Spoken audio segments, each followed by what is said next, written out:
No niin, tässä vieressäni seisoo kokenut mestaripurjehtija Imma Björndal.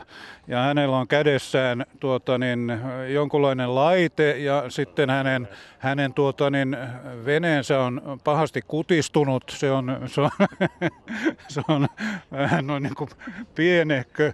Hänellä oli juuri tässä hetki sitten hänelle ja hänen kavereillaan purjehdusnäytös täällä Suntissa ja siinä esitettiin tämmöistä Micro Magic purjehdusluokkaa.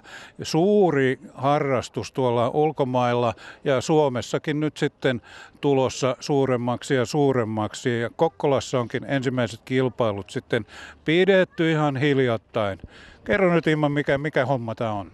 Tämä on lähetin ja täällä sisällä on vastaanotin. Ja tämä niinku tottelee, kun panee vimpaimet kohdalle, niin tämä kiristää purjeet, eli se lähtee menemään. Kun myötätuulessa mennään, niin yritetään saada näin menemään sitä. Ja tämä menee jopa 10 solmua, kun se menee kovemmillaan. No täytyykö siinä olla oikea purjehtija, että osaa tätä hommaa oikein käyttää? Samat purjehdussäännöt on tässä, mitä on isossa veneessä. Kaikki trimmit on aivan sama, mitä isossa veneessä. Että jos iso vene osaa, niin osaa tätäkin. Ja sehän näkyy hyvin äsken, kun pojat ensimmäistä kertaa otti radiosta kiinni, niin tottelihan se. Joo, se oli ihan hyvän näköistä. Minä jo kuvittelin, että olet pitkään tätä harrastaneet, mutta kertoivat tuossa, että ensimmäistä kertaa nyt. Mutta sinä myöskin kerroit, että tämä on suurin purjehdusluokka maailmassa, onko näin? Kyllä, näin on jo. Suomessa meitä on noin 130 ja maailmalla on 10 000. Siinähän on tämä etu, että kun se on noin pieni, niin sitä voi sisätiloissakin harrastaa. Kapsäkkiin menee, kun matkustaa. Joo, ja kisoja pidetäänkö niitä sisällä vai ulkona sitten? Jopa ulkona ja sisällä.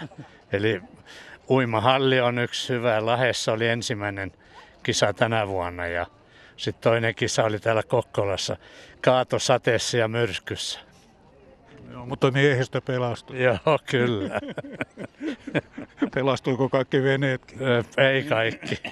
Störlingin Janne se täyttyi vedellä.